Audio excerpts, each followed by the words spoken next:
Hello सबैजना, नमस्ते, सेवारो सेवान्नी। आज चाहिँ मैले यसरी सुँगुरको मासु बनाउनु लागिरहेको छु। यसरी ठिकठिकको चाना पारेर चाहिँ मैले काटेर चाहिँ राखिरहेको छु। अब बनाउनु लागिरहेको छु।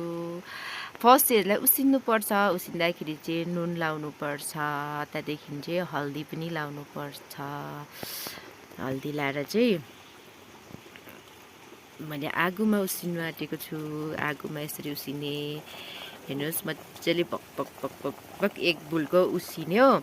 उसिनेर चाहिँ यो पानी चाहिँ तारेर फ्याँक्नुपर्छ। त्यहाँदेखि मैले यता मसला पनि बनाइरहेको छु। मसला बनाएँ, त्यहाँदेखि उसिनेर टक्कै तारेँ। त्यहाँदेखि चाहिँ मैले कराई बसाएँ। कराई बसाएपछि मैले हल्का कम्ती रिफाइन ओइल लाएँ, रिफाइन तेल लाएँ। रिफाइन तेल लाएर चाहिँ मैले यसरी अब मसला लाउँदैछु। सबै मसला चाहिँ हल्का यो डढाएँ। प्याज डढाएर चाहिँ मैले अरू मसलाहरू लाएँ, नुन पनि लाएँ, त्यहाँनिर हल्दी पनि लाएँ, अन्त हल्का रङ पनि लाएर चाहिँ मजाले चलाएँ। हल्का डढाएँ मैले यसलाई, ब्राउन ब्राउन बनाएँ। त्यहाँदेखि चाहिँ मैले मासु लाएँ। मासु लाएर चाहिँ मैले मजाले चलाएँ यसलाई, मजाले चलाएँ।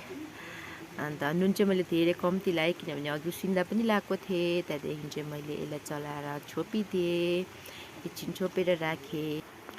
त्यहाँदेखि फेरि एकछिन बादमा चाहिँ यसरी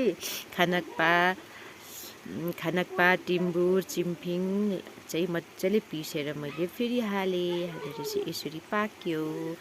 यसरी पाकेर चाहिँ खानासँग अब मैले टेस्ट गर्नु दिँदैछु अरूलाई। धन्यवाद, नमस्ते।